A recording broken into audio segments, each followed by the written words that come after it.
Welcome to my palaro part 14. Dahil hindi na naman ako pumasok ngayon, ay magpapalaro na naman tayo. At ako'y may sakit pa din. Ganito na lang ha.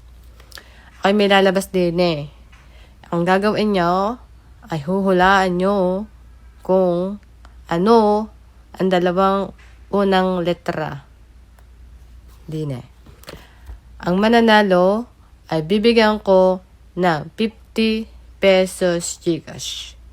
Pero bago ka manalo, dapat ay naka-like and share ka muna. Ito, ilalabas ko na ang mahiwagang pera. Mahiwagang pera.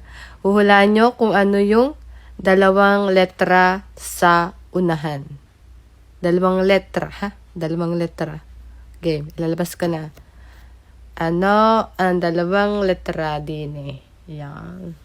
Tingnan eh. Dalawang letra lang. Siya. Ay, comment nyo na dyan sa baba ang inyong mga sagot at aking iintayin. Let's go, let's go, let's go.